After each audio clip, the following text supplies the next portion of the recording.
A very good morning, dear students. I'm here with you with a new chapter, that is chapter number 15. And the name of the chapter is Improvement in Food Resources. As it is clear by the name, in this chapter we'll discuss about food resources and how can we bring some improvements in those resources. Okay, this is part 1 of the chapter, and now let me show you what we are going to discuss today. Today we'll discuss improvement in crop yields and then crop variety improvements. These two topics we are going to discuss today. As you know that all living organisms need food. Without food, living organisms cannot survive. And the food we eat supplies protein, carbohydrates, fat, vitamins, and minerals. All these things we get from our food. And all these things are required for our body development, growth, and health. Plants and animals are major sources of food for us. Whatever food we get, that whether we get it from the plants or the animals. Okay, and agriculture and animal husbandry. These are two main sources from where we get most of our food, right?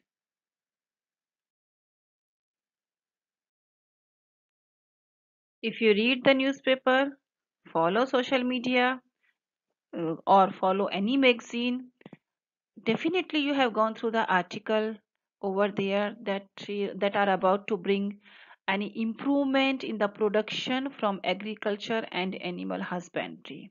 Now the question is why it is necessary to bring improvement in production from agriculture and animal husbandry. Why can't we do with the current levels of the production? Is it not okay?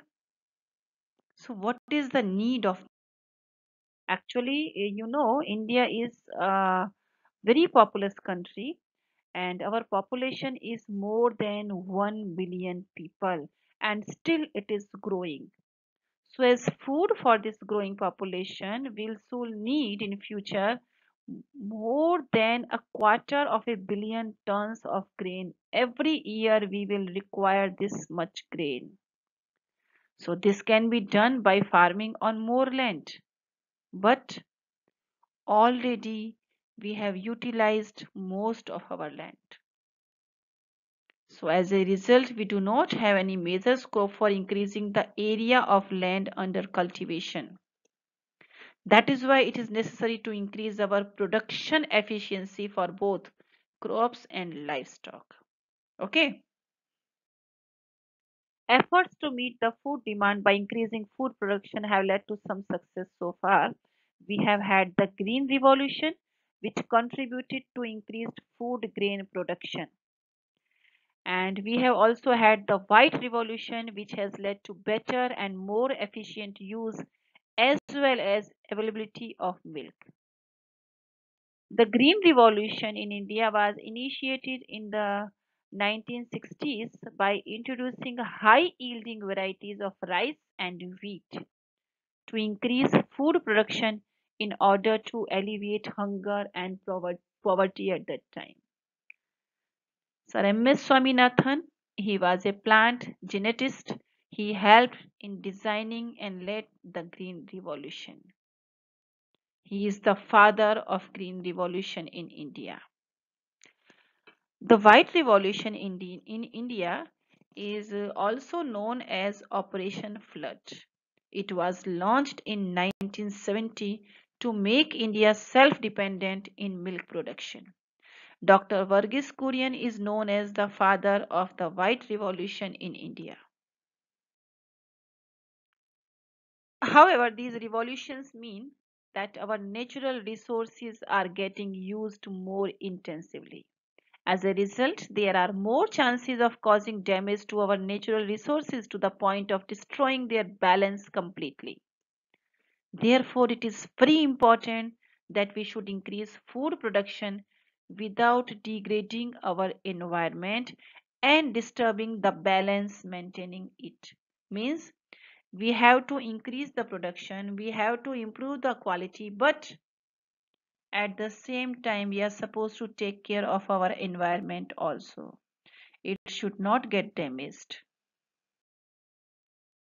Hence, there is a need for sustainable practices in agriculture and animal husbandry.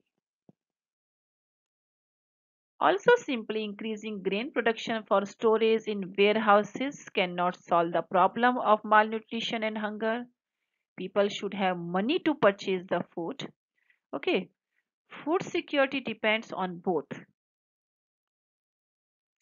availability of food and access to it. These 2 points are important uh, for food security. The majority of our population depends on agriculture for their livelihood. Increasing the incomes of people working in agriculture is therefore necessary to combat the problem of hunger. Scientific management practices should be undertaken to obtain high yields from farms. For sustained livelihood, one should undertake mixed farming, intercropping, integrated farming practices. For example, combine agriculture with livestock, poultry, fisheries, beekeeping. All these will be helpful, and all these things we are going to study in this chapter. Now, the question becomes, how do we increase the yields of crops and livestock? Here you can see livestock of 2019.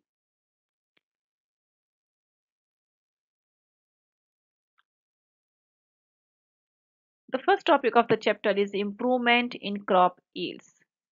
Cereals such as wheat, rice, maize, millets, and sorghum provides us carbohydrate for energy requirement. Pulses like gram, means chana, pea, black gram, green gram, pigeon pea, lentils, they provide us protein. Oil seeds including soybean, groundnut, sesame, castor, mustard, linseed, and sunflower provide us with necessary fats. Vegetables, species, and fruits provides vitamins and minerals in addition to small amounts of protein, carbohydrate, and fats. In addition to these food crops, fodder crops like barsam, oats, or Sudan grass are raised as food for the livestock. So this is the food for animals. Now the question is, what do we get from cereals, pulses, fruit and vegetables? In previous slide that we have discussed, but then also answer is given over here for you. Cereals are the sources of carbohydrates, okay, and they are the reason of energy. Pulses provide protein for growth and development of the body. Vegetables and fruits are loaded with minerals, vitamins, carbohydrates, some amounts of carbohydrates and protein. Okay, different crops require different climatic conditions, temperature, and photoperiods for their growth and completion of their life cycle. Photoperiods means the duration of sunlight. Growth of the plants and flowering, they are dependent on the sunlight. As we know, plants manufacture their food in sunlight by the process of photosynthesis. See, all the plants, as I told you, they need different climatic conditions. So in rainy season, that is considered from June to October, whatever crop is grown is known as Kharif crop. And in winter season, that is considered from November to April, the crop is considered as Rabi cropped. So Kharif cropped are paddy, soybean, pigeon pea, maize, cotton, green gram and black gram. Right? While Rabi crop is wheat, gram, peas, mustard, linseed, they all are Rabi crops, right?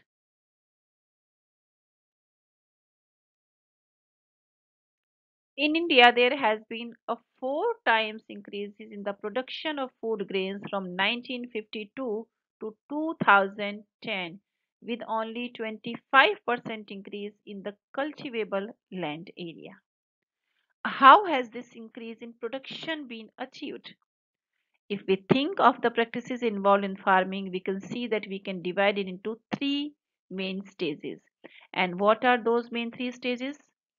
They are choices of seeds for planting. The second thing is the nurturing of the crop plants. And the third thing is the protection of the growing and harvested crop from loss. So these three stages are very much important to increase the production. So the major groups of activities for improving crop yield can be classified as crop variety improvement, crop production improvement, and crop protection management. These three we are going to discuss in detail in this chapter. The first one is crop variety improvement. This approach depends on finding a crop variety that can give a good yield. Varieties of crops can be selected by breeding for various useful characteristics such as disease resistance, response to fertilizer, product quality, and high yields. One way of incorporating desirable characters into crop variety is by hybridization. Hybridization means to cross between genetically dissimilar plants. That is a very uh, important character. If we need desirable characteristic, that is a very important method to get desirable character in our crop. And how can we cross between genetical dissimilar plants? It may be done by intervarietal, interspecific, intergeneric. Intervariable means intervarietal hybridization means crossing between different varieties. Interspecific means crossing between two different species of the same genus. And intergeneric means crossing between different genera. Another ways are also here. So to improve the crop, another ways are by introducing a gene. It will provide a desired characteristic.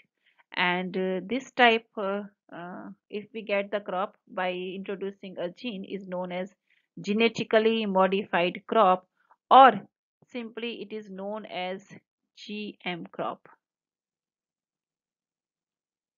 Okay, here are some genetically modified foods, and you can see the improvement. These are normal brinjals, and here are GM brinjals. This is normal vegetable, okay, bottle gourd, and this is genetically modified bottle gourd. For new varieties of crops to be accepted, it is necessary that the variety produces high yields under different conditions that are found in different areas. Good quality seeds of a particular variety should be provided to the farmers. That is, seeds should all be of the same variety and they should germinate under the same conditions. Cultivation practices and crop yields are related to weather, soil quality, and availability of water. These three things are very important for a good crop yield. Since weather conditions such as drought and flood situations are unpredictable, varieties that can be grown in diverse climatic conditions are useful. Similarly, varieties tolerant to high soil salinity have been developed. Some of the factors for which variety improvement is done are higher yield to increase the productivity of the crop per acre, that is a higher yield. Improved quality. Quality consideration of crop means products vary from crop to crop. Baking quality is important in wheat, and see, Protein quality is important in pulses. When we are talking about wheat, we will talk about its baking quality. But when we are talking about pulses, we should talk about the amount of protein present in them. So that is why the quality vary from crop to crop. All the crops cannot be considered on a single quality, on the basis of single quality. If we are talking about oil seeds, so their oil quality should be good. Okay. If by crushing less amount of oil seeds we are getting more oil, it means the quality of oil seed is good. And at the same time, the quality of the oil should also be such that it provides more amount of the nutrients. Okay. And if we talk about fruits and vegetables, so if they can be preserved for a long time, they are considered good.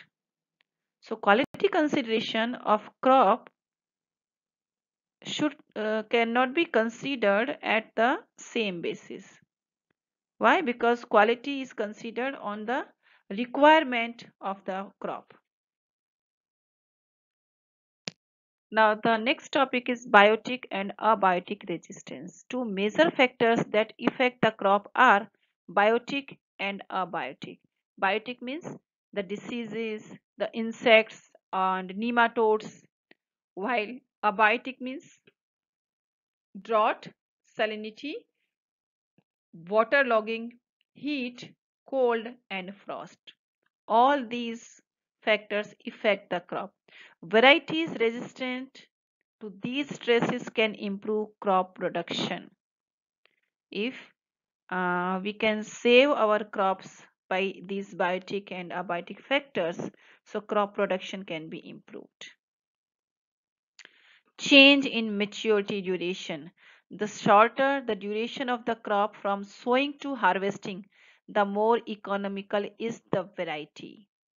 फसल को बोने से लेकर फसल के पकने में जितना टाइम लगता है, अगर वो टाइम कम है, then it is good. Okay, so short durations allow farmers to grow multiple rounds in crop in a year. If your crop is becoming ready in short time, so another time of the year you can use to get another crops. So that is why it is good. So the shorter the duration of the crop, the more economical is the variety. So short duration also reduces the cost of crop production. Uniform maturity makes the harvesting process easy and reduces loss during harvesting. Wider adaptability. That is another a very important point. Developing varieties for wider adaptability will help in stabilizing the crop production under different environmental conditions. One variety can then be grown under different climatic conditions in different areas. The another desirable agronomic characteristic is tallness and profuse branching for fodder crops. If that is the crop that we are going to use as a fodder for the animals, so if it is tall, then it will be good because one plant can provide more food to the animal, right? On the other hand, dwarfness is desired in cereals so that less nutrients are consumed by the crop and more nutrients can be there inside the crop and that can be utilized by the people when they eat that. So thus developing varieties of desired agronomic characters help give higher productivity. Now here are some questions. Let me answer them. How do biotic and abiotic factors affect crop productions? Biotic factors, as I told you, like insects, rodents, pests, and many more spread the disease and reduce crop productions. Rodents means the animals or living creatures that have sharp teeth that are called rodents. Abiotic factors like humidity, temperature, moisture, wind, rain, flood, and many more, they also destroy the crop. Okay, so this way they affect the crop production. The next question is, what are the desirable agronomic characteristics for crop improvements? In recent slide only I have discussed, but then also let me answer it.